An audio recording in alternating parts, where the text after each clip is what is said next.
musique asiatique pour accueillir notre invité. Bonjour Yang. Bonjour Isabelle. Vous êtes Yang, prof de chinois au Havre. Oui, tout à fait. Easy chinois, oui. Vous donnez des cours de chinois et vous êtes avec nous pour évoquer le nouvel an chinois. Ce sera demain, samedi, le 10 février. Alors demain c'est le nouvel an, mais ça veut dire que ce soir c'est réveillon. C'est réveillon, tout à fait, voilà. Ce sera la fête chez vous au Havre alors? Oui. Parce demain, que vous gardez les traditions? Oui, en fait on fête plutôt demain parce que avec le décalage horaire, il y a 7 heures de décalage. Là, il est 17 heures.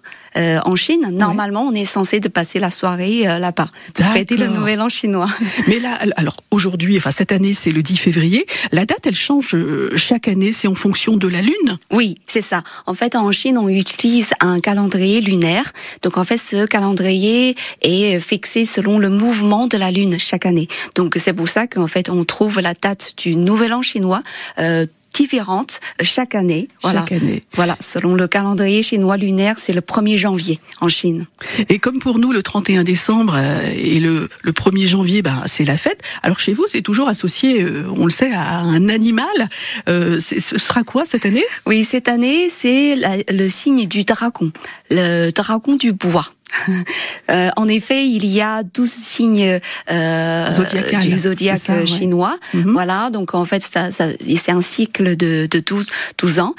Donc cette année, c'est le signe du dragon. En fait, ça représente la puissance, ambition, vitalité. Oui. Quand ce signe est lié, associé avec l'élément du bois, ça prend encore une dimension de croissance, de vitalité. Il est bien ce signe. Oui, il est très bien ce signe. Il est bien, dis donc. Alors vous êtes habillé, pour celles et ceux qui nous voient pas parce que c'est la radio effectivement, mais vous êtes habillé de rouge. Oui. Et le rouge aussi revient souvent dans le nouvel an chinois. Tout à fait. En fait, c'est une couleur qui porte bonheur, qui porte chance. En fait, à la base, ça vient d'une légende. Pour l'origine du nouvel an chinois, parce qu'à la base il y avait un monstre Nian qui s'appelle Nian, et puis en fait il terrorisait le village chaque année, une fois par an, le jour du réveillon.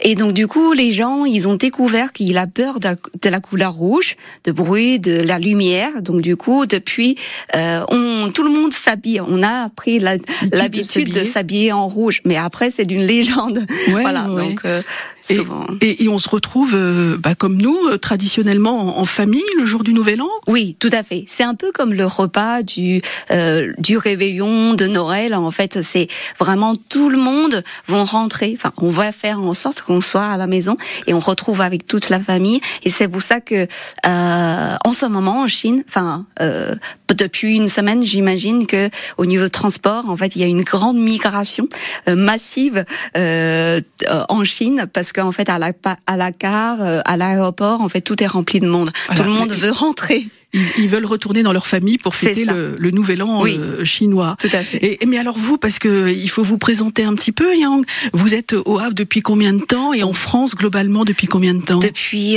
plus de 15 ans. Ouais, voilà, et donc ça fait très très longtemps. C'est vrai que tous les ans, à l'occasion du Nouvel An chinois, malheureusement, j'ai pas pu retourner pendant cette période-là à cause de problèmes de congé. Voilà, souvent en France, c'est pas la période de congé, donc malheureusement, j'ai pas pu fêter avec ma famille.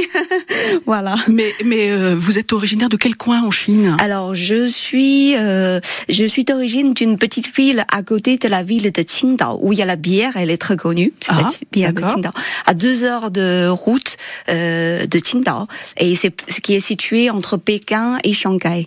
C'est plutôt vers le nord de la Chine. Le nouvel an chinois célèbre l'année du dragon de bois pour 2024. Ce sera demain samedi le 10 février. Et pour en discuter, nous sommes avec Yang qui donne des cours de chinois au Havre. Là, on entend des enfants chanter « Bonne année » en chinois. Tout à fait, bonne année. Vous nous dites en chinois, c'est « Xin Nian Hao ». Xin Nian Hao. Xin Nian Hao, voilà. Ça le fait à peu près. Bon.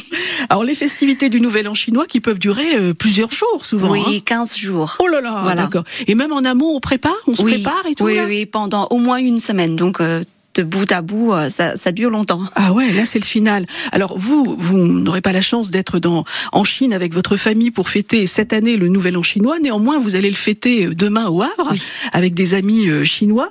Alors qu'est-ce qu'on mange quand on fête le Nouvel An chinois? Alors en fait, on mange pas n'importe quoi parce que on mange des plats en fait qui symbolisent. En fait, souvent il y a une signification spécifique liée au Nouvel An chinois. Par exemple, ce qu'on voit souvent, c'est les raviolis. Les raviolis parce que en fait leur forme ressemble beaucoup celle de lingot d'or ancien chinois. Ah donc c'est pour l'argent, pour avoir beaucoup d'argent pour la nouvelle année. Ouais. Et puis on mange aussi le poisson. Le poisson, en fait, la sonorité de poisson qui a la même chose que celle de abondance, surplus. Donc c'est-à-dire qu'en fait avant les Chinois étaient assez pauvres. Donc en fait à l'occasion du Nouvel An chinois, on aimerait bien toujours avoir toujours du reste, beaucoup assez de choses, assez de l'argent, de nourriture pour une nouvelle année. D'accord, donc les raviolis, lingots d'or, poisson abondance, et quoi d'autre encore? Alors, on mange aussi des nouilles. Alors, les nouilles, c'est parce qu'en fait, ça représente la longévité. Donc, normalement, on n'est pas censé de les couper pour maintenir le symbolique de longévité. On mange aussi par exemple, le poulet entier.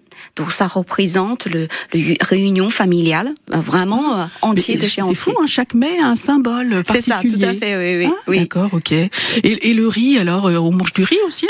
On peut manger le riz, mais en fait, ça représente plutôt dans un plat, ça s'appelle les cadeaux de riz gluants. En fait, c'est parce que c'est aussi, il y a beaucoup de homophonie. En fait, c'est la prononciation de cadeaux de riz, niankao, en fait, qui est très similaire par rapport à un autre mot qui signifie haut, élevé. Cela représente, en fait, il y aura du progrès, des prospérités, on est de plus en plus haut, des promotions pour la nouvelle année. D'accord. Mais vous êtes moins comme nous, parce que souvent, on se lâche un peu, surtout le 31 décembre ou le 1er, on mange quand même, on fait un peu, plus qu'il n'en faut. Vous êtes assez raisonnable. Ça reste quand même un repas copieux. On est gourmand aussi, parce que on mange autant de choses qu'on peut. C'est vrai que c'est très très varié. On aimerait bien vous entendre forcément parler un petit peu chinois. Yang, vous parlez merveilleusement bien le français. Vous êtes en France depuis 14-15 ans, vous l'avez dit tout à l'heure. Bonne année, vous nous redites en chinois, c'est? 新年好. Et si, par exemple, je vous demande de nous dire, nous souhaiter une bonne année, pleine de santé, de vitalité, de joie, de bonheur. Je vais vous apprendre une phrase plus simple. Oui. On dit 恭喜恭喜. Comme si. Voilà. Cela signifie littéralement félicitations, mais en fait souvent ça représente des vœux.